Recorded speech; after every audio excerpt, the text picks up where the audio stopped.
Are you happy? Are you deep down satisfied with the person you are, how you're living your life, and the future as it appears today? Do you have a passion?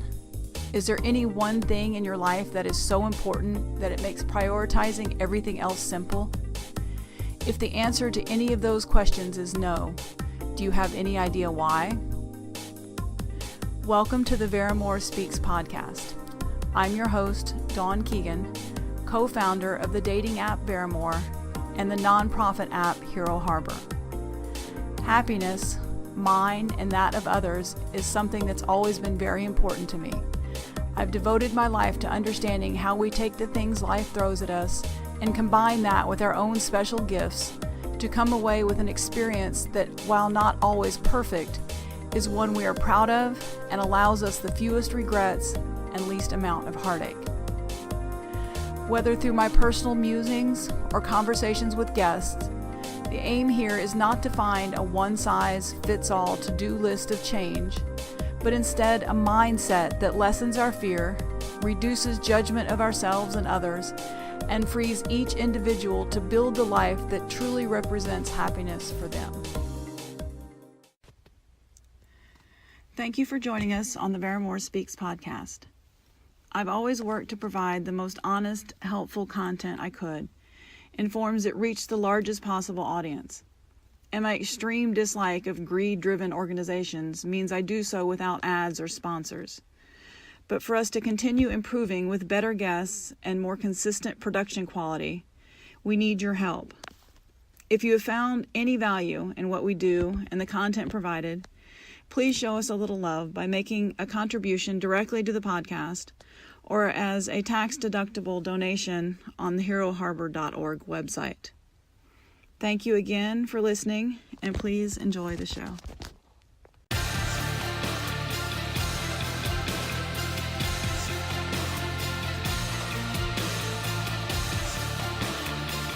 Out of suffering have emerged the strongest souls.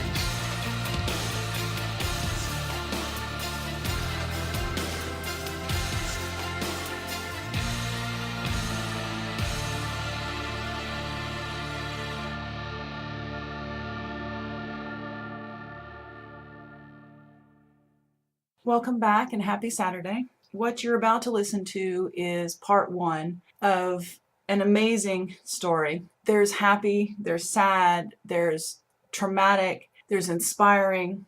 This conversation, JB and I talked nearly 2 hours. So I'm giving you part of it now and then probably the rest tomorrow. I would highly encourage you to share it with anyone you know who could benefit from it, because there's just so many insights to be had from our discussion. But I also wanted to give some definitions to things, that some of which I know are Marine specific, some of which are just military specific, just to give a little context and definition to a few of the things that may not be really clear. So he mentions when he goes to see his recruiter for the first time, when he's introduced to his recruiter, and he talks about BC glasses. Now, I've been told that term has been phased out, but BC stands for birth control, and what it means, what it's referring to, is the glasses that are issued during boot camp that are just so bloody ugly that the idea is that no one would ever sleep with you. So he also mentions having called the recruiter sir, and how that might not have been the best first impression.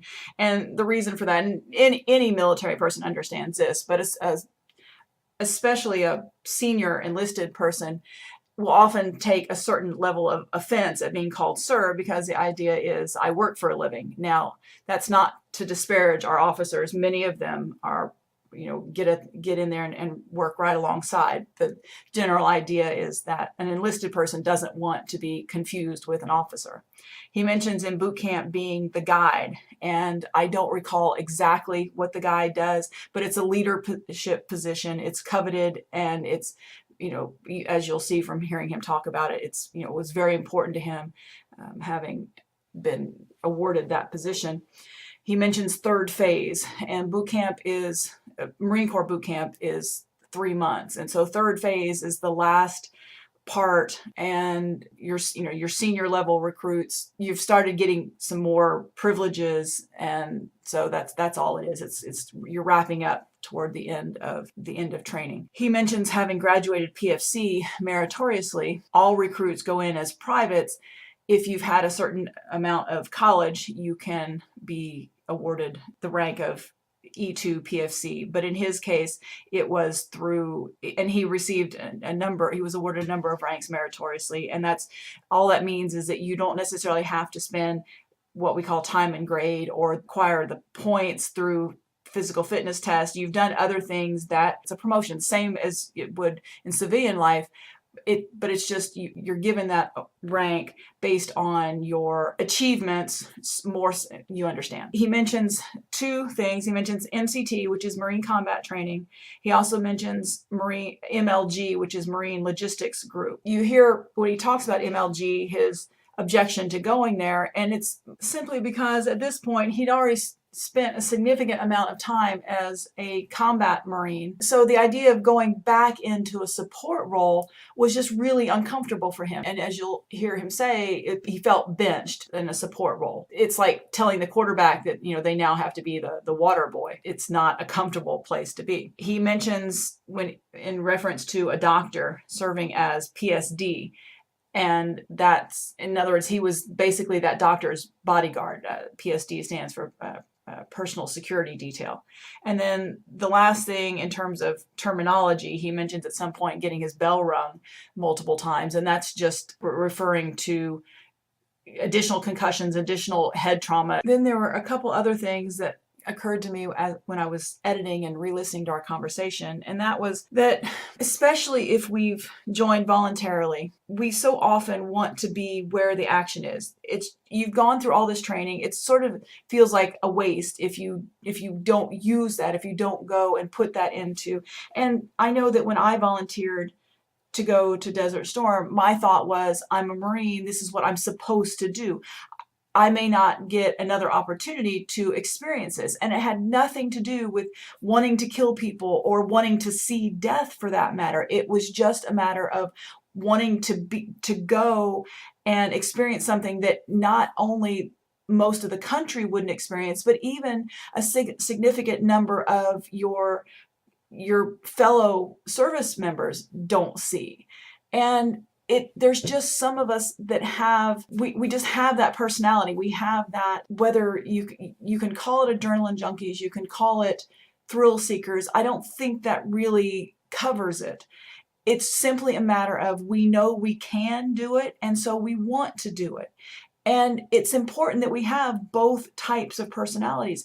You can have an amazing career and be great sailor, soldier, Marine, airman, Coast Guard, but never see combat, and there's nothing wrong with that. We need the people who can be support roles and be comfortable in that. If you're not comfortable going to combat, then you shouldn't go to combat. And if you're not comfortable being a support role, then hopefully you won't get stuck in that position. Just like in civilian world, some people are good leaders and some people want to lead, and others could, but they don't want to. We all have our roles. So that was the one thing. The other thing I thought about was that you don't have to enjoy every moment of your service. There can be experiences that you would have rather not had, and there can certainly be times. I was only a year or so in, and I remember talking to my granddad and saying, I don't want to do this anymore. And yet I got over it. And overall, I really enjoyed and am proud of what I did. So you don't have to have loved every single minute to still be proud of what you did. So that being said, here is the discussion with Staff Sergeant J.B. Brown. He's a great personality, so please enjoy.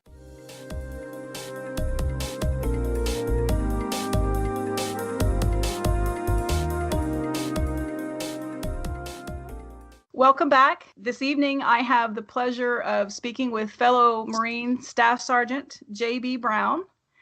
And before I go too far in, well, first of all, thank you for being here, J.B.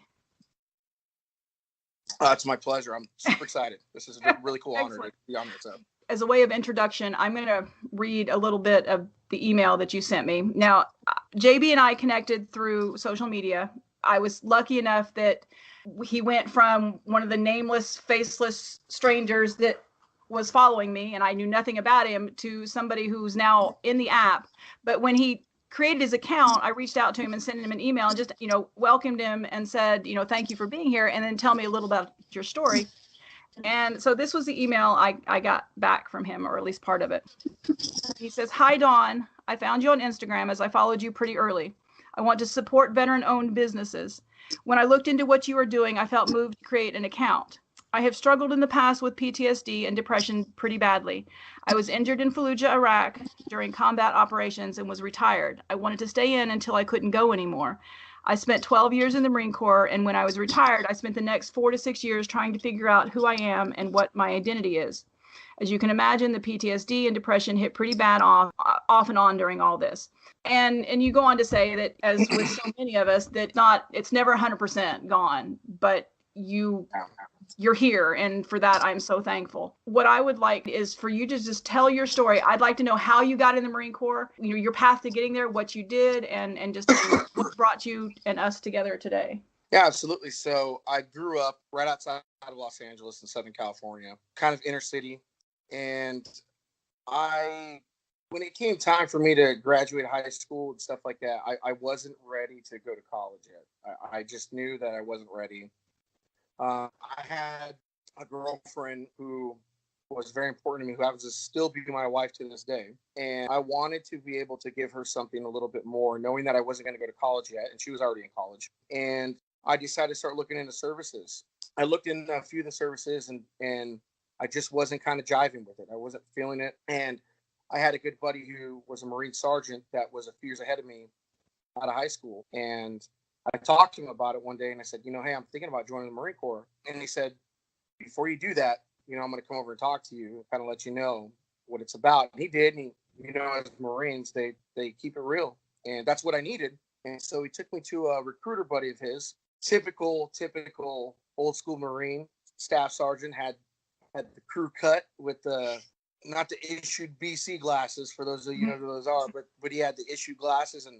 And the first thing he says to me when I come in there, I shake his hand and I said, how you doing? How you doing, sir? And I think that was the wrong term to use. Yeah. And he says straight out, he goes, if you don't want to be here, I don't want you here. I'm not in the business of sending people in the Marine Corps that think they're going to get this job or that job. And he said, you're here to be a Marine first. What year was this?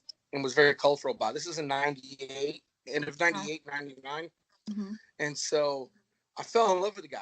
I was already out of high school. And so I spent nearly every day there with him until I was in the delayed entry program. And I spent every day there with him learning, just literally learning. I mean, I learned how to do cold calls as a recruiter. I was doing stuff for him and stuff like that. But I was learning just everything, my basic rank structure, everything I could possibly just pick out of this guy's brain. I started learning because I found it just super interesting. And I wanted to kind of prepare myself for boot camp as much as you could, and was PTing with them. And finally, in May of 99, I went to boot camp. I was in San Diego. I remember pulling up on the bus and going, what the hell am I doing here? But it lasted just literally probably 10 seconds, and it was exciting, and it was hard. It was mentally hard, not as much physically hard, but mentally hard. I really just I enjoyed myself during that experience. Now, how old were you when you went in? I was 19 when I joined. Okay. I was 19 when I joined, and like I said, I joined because I wanted to have some type of stability. But before I decided to sign papers, I also figured out that if I was going to join something, I wanted to join something that was going to challenge me. Mm-hmm. I wanted to be challenged, and I did. Literally, the second day of boot camp, I was a guide. And I was a guide for, I think, till probably we got to third phase, and I ended up getting fired, which was like a blow to my heart, Yeah. We're up at Camp Pendleton, and we're in third phase shooting and stuff. And my senior drill instructor pulls me inside and he says, you know why I fired you? And I'm like, I have no idea, sir. He tells me it wasn't because you weren't a good leader. He said it was just political. I had to make a kid the guide and that kind of stuff. And the cool thing was that being the guy up until that point, man, I wasn't eating because I was the last one in the chow hall. That All of a sudden you get your life back. It's like, yeah, I kind of got my life back. And the cool thing was, is that day it was just him and I in the duty hut, and he decided to pull out a bag of McDonald's. He goes, "Here, I owe this to you." oh my God. I never ate McDonald's so fast in my life. I mean, it was just gone. And so Exactly. it was kind of cool. And I still graduated as a PFC. I graduated, you know, meritorious promotion. And then from there, I started out originally as a motor transport operator. Well, I'll take that back. I enlisted as a crash fire rescue guy. And then somehow they changed the schools over. They were going from Alabama to Texas or something. And it was going to be like a year delay. And there was no way I was waiting. I had already graduated boot camp. And I said, well, I scored pretty well on my ASVAB. I'm sure I could pick a great job. Gave me supply, cook, motor transport. What else is there? Or admin. And I was like, nothing wrong with those MOSs. It's just not what I wanted to do. Right. And so I decided, well, I'll go motor T, right? So I go motor T. I graduate honor grad out of MCT, go to motor T school, graduate honor grad out of there. Got to pick where I wanted to go. And I initially chose Guantanamo Bay, Cuba. So I was all set to go to Cuba. I was going to go home on leave for a week. And then I get a phone call saying, hey, the orders are being canked. We're going to send you to Camp Pendleton, California, which I was like, well, I'm kind of cool with that because I grew up like an hour from there. Right. And I said, where are you guys sending me to? They said 1st Marine Division. And I was like, oh, great. I get to go to grunts now. So I check in at division. At this point, I have no idea where I'm going. And they said, you're going to 1st Light Armor Reconnaissance Battalion. Reconnaissance Battalion? Like, what? So I go to 1st LAR. I check in, and you know, it was just like drinking water out of a fire hose. It was crazy, and the op tempo, even though there was no combat, the op tempo was pretty high. Even though I was still kind of a smart ass as a Lance Corporal and as a PFC, I still excelled pretty well. And they ended up sending me to heavy machine gunner school to become 0331. And at that point, I wanted to do something a little bit different anyway. So they sent me to 0331 school. I finished that, got a concussion there at that. But Marines have hard heads. Came so back to the battalion. I know. It was just kind of like, you know, I just pushed through it, and then they pulled me. I think it was maybe like the second to last week I got the concussion because I had a tripod basically hit me in the head, a 50 cal tripod. Did they have to replace the tripod? And yeah, I think so. I just sucked it up. I was like, you know, and then so I get back to the battalion. And they put me on the machine gun team, which is basically PST work for the colonel there. And I was a 50 cal gunner on a Humvee. I mean, it was cool. At that point, I started just loving life. I was having a good time. I was shooting a lot. I started working with hazmat stuff, did multiple CACs out in 29 Palms, going all over for field ops. Never got to deploy other than that. And there was a opportunity for me to get FAP, you know, the Fleet Assistance Program, to SOI. And so they sent me to SOI.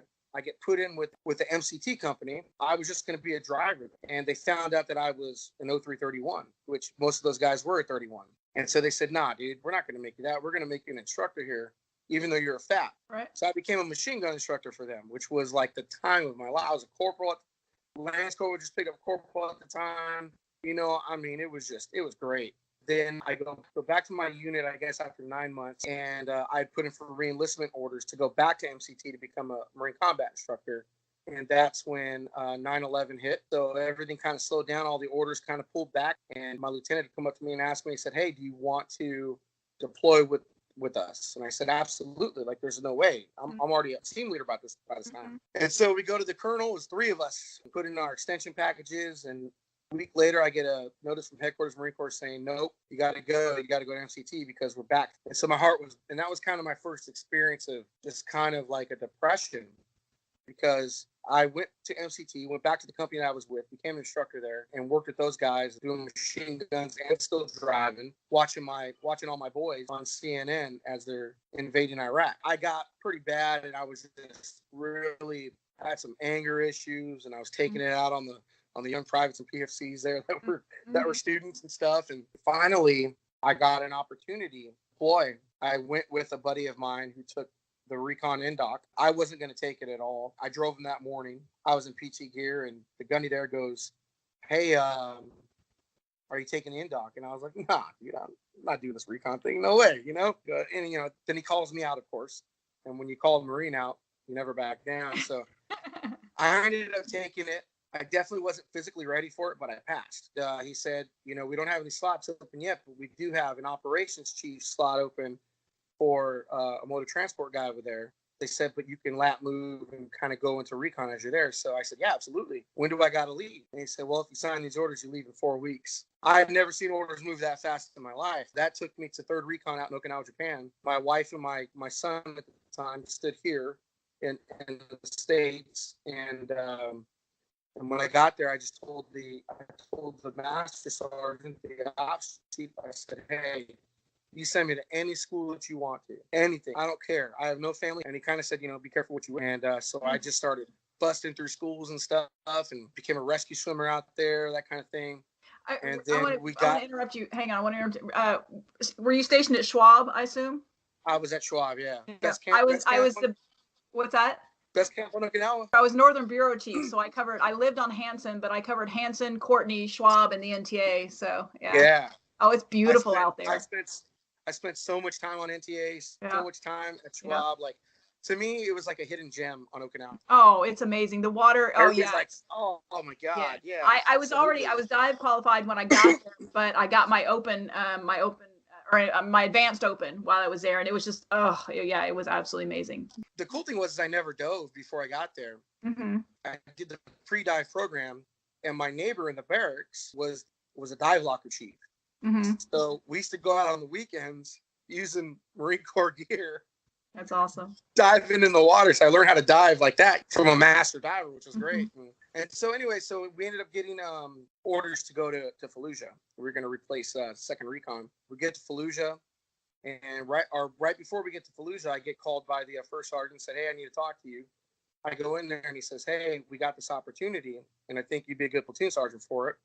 He said, you'll have to dual hat. He said, but we're going to be training the Iraqi security forces. Mm-hmm. And we need a platoon sergeant for that platoon. And I ended up meeting the young 2nd lieutenant who literally just got off the boat. And so we just kind of started ramping up and training for it. Mm-hmm. And got to country, and it was awesome. It was just a great time. I think only Marines will understand that. Like, when you get to a combat situation, I used to say that was my Super Bowl. Yep. That was my Super Bowl. I had such a good time, and combat experience was crazy. And so one night we're on our way back from an operation. We'd been out for a couple of weeks, and that night, for some reason, it was a beautiful night. I just decided to sit in the back of the Humvee. It was the open back because we didn't have any of the armor stuff yet. I have on one ear my radio, my PRR, and then the other ear I have my iPod going, so I can hear everything that's going on with the drive and everything. And I know we're probably about 8 clicks away from the back gate of Fallujah, and we turn on this road called River Road, and we're getting ready to turn on it, and it's about 1:00 in the morning, past this little hut, and I see lights on with about 8 guys in there. It was just super suspicious to me because usually the bad guys aren't up that late. They're kind of lazy and they go to sleep. And so we turn on this road, and I let the traffic clear on the radio. And the minute I go report it, we get hit with an IED. All I remember after that, I remember now, in retrospect, I can see it, but right in the beginning, I didn't know. I remember the heat from the blast, the shockwave pushing me around, and I just remember waking up. I woke up, and my PRR had been blown off my left ear, and I felt wetness, and come to find out that I blew my left eardrum out.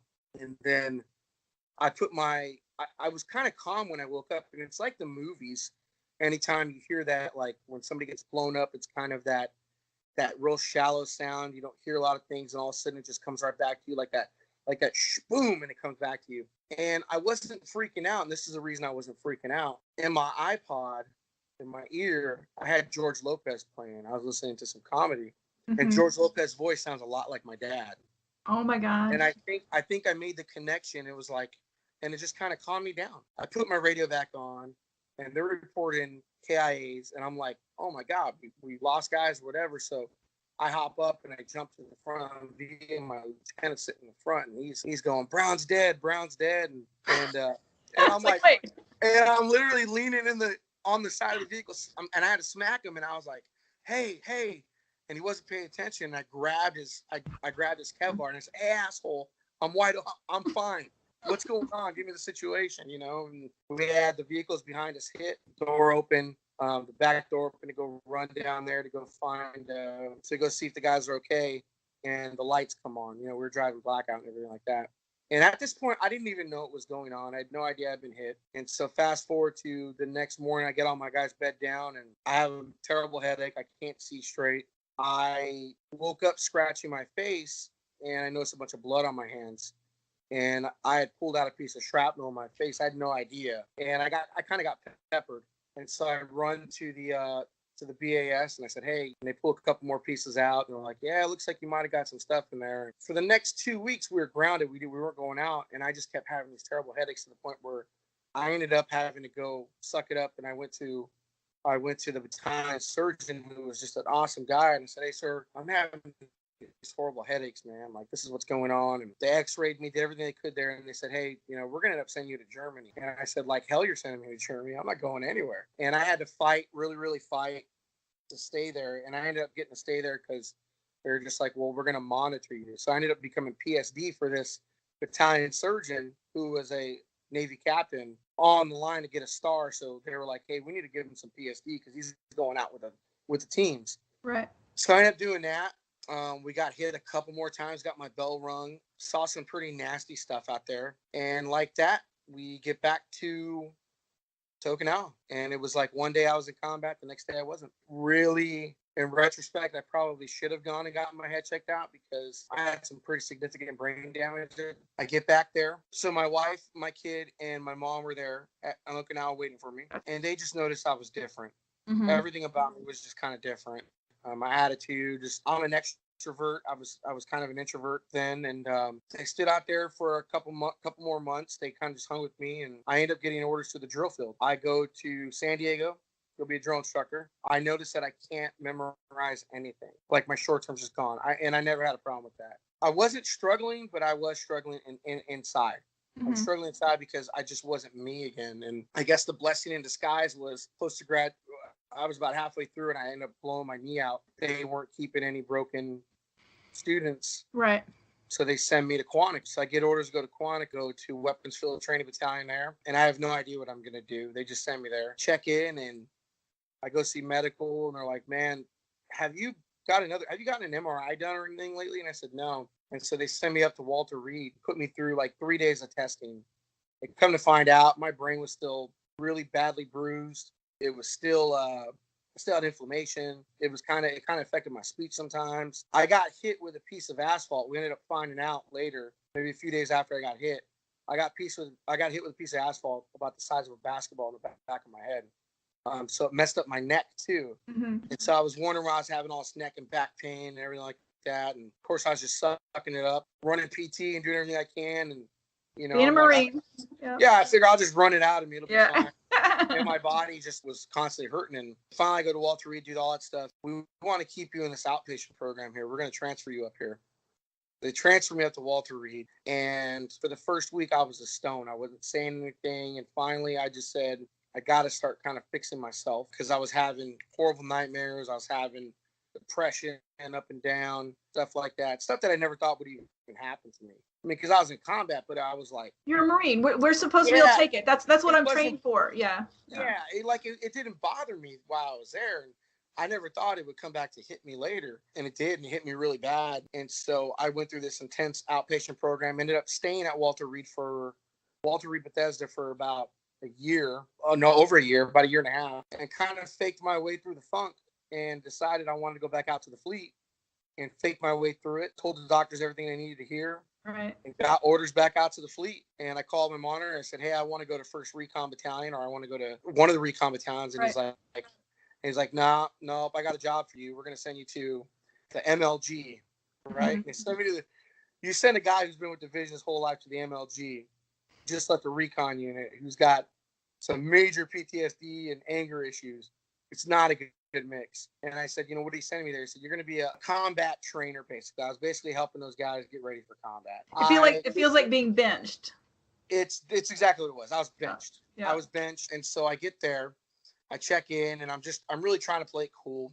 Mm-hmm. And they send me to one of the subordinate units of the MLG to go help them get trained up and ready to go. Mm-hmm. Captain and the first sergeant I worked for, the captain was prior enlisted guy, real cool guy. And the first sergeant, she didn't like me at all. She didn't like me. We didn't get along well. She was all about, I was basically making their training and exercise program. I did the whole thing in about 2 weeks, and I got them, some awesome ranges to go fire on and that stuff that they would never get, just because I was pulling strings, because I knew these kids, and I was like, I want to put them in the best position possible. Right. And meanwhile, she's like, well, we can't do it this way because we got to go in a classroom talk on sexual harassment. We got to do a classroom talk on this. And I'm like, that's all good, and I get that, but like these ranges, if we cancel these, we're never going to get these back. Right. And so we just started arguing back and forth, and it came to a head. We had a staff NCO PME, and it came to a head where we're there, and she's talking, and we're in Charlie's, and she's talking about combat leadership. Only myself and one other guy who was with me at 3rd Recon, actually, he was a Paraloft guy, had been in combat. We're the only ones with combat action ribbons at the time. And we had a bunch of brand new second lieutenants and young staff sergeants and stuff like that. And she's talking, I'm in the back, and I'm just kind of shaking my head. And my buddy's next to me. He's like, dude, calm down. Finally, she goes, hey, staff sergeant, you have something to add? And everybody turns and looks at me. And I said, first sergeant, my mom always told me if I have nothing nice to say, not to say anything at all. So I'm just going to keep my mouth shut. And she says, no, I'd love to hear what you have to add. Ow. And I said, really? She said, yeah. I said, how are you going to teach combat leadership when you've never had any combat experience? Mm-hmm. I go, everything that you're saying is great. And I used the Mike Tyson line. I said, but once you get punched in the face, all that goes out. Mm-hmm. I said, all your theory, all this other line work it's talking about goes out the window. I said, so what Those you who really can need to do, those who can't teach is, Exactly. And so she's like, you don't know anything and blah, blah, blah, and this kind of stuff. So I said, I have an extra one of these, and I pointed at my combat action ribbon. I said, you want to borrow it? And I had to go see the MLG Sergeant Major for that one. Yeah. And so I had a few of those moments. Yeah. Yeah. Needless to say, they sent me to Wounded Warrior Battalion West after that, because I had it out with the Sergeant Major as well. Sergeant Major pulled me in there, and I was really in good with the Master Guns there, who was the training guy who I kind of worked under anyways. I see the Master Guns before I go in there, and he's like, just be calm, don't worry. And the Sergeant Major and I didn't get along really well because he was friends with the first sergeant. I go in there, I report in, and as a staff NCO, you report in, they put you at ease or they put you at parade rest. He kept me standing in that position of attention. And so I said, okay, and I'm in camis at this time, and he's standing at his desk, and he's just staring at me. He's not saying a word. And he looks at me, and he goes, look at me. And I said, look at him. And he says, you're crazy, aren't you? I said, excuse me? He goes, you're crazy. He goes, I know you got PTSD. I know you're jacked up. He goes, you shouldn't be here. He goes, you're crazy. We don't need you around here. We don't need that stuff. Oh my gosh. Yeah. So I proceeded to take my chevrons off and put them on his desk. Mm-hmm. And he said, what's that for? I said, well, when I jump over this desk and knock the shit out of you, you're going to want these. And the minute I said that, I leaned forward kind of on the desk because I was yelling at that point. And the Master Guns comes in and pulls me out. He says, go home for the rest of the week. It was a Wednesday. Mm-hmm. And as I'm leaving, the colonel's there. And the colonel talks to me. He's like, what's going on? I told him. He said, it's inappropriate. You shouldn't have said that. Don't worry. You're not going to get charged, that kind of thing. Well, I take the rest of the week off, come back Monday. I have orders to the Wounded Warrior Battalion. Thank you for listening to part 1 of my talk with Staff Sergeant Brown. Please stay tuned and look for the next installment. Again, there's just so much more amazing stuff to come. It's hard for me to say what's better, the end of the conversation or the part that happened before we even began recording. So again, I will share as much of this with you as I can, and I highly encourage you to come back. Thank you for spending this time with us. If you enjoyed the content we shared with you, please subscribe, review, and share this show with your friends. Veramore, the dating app, and Hero Harbor, the social connection tool for heroes, are both in the app stores. You can follow us on Instagram, Facebook, and Twitter as Veramore, Veramore_app, or Hero Harbor.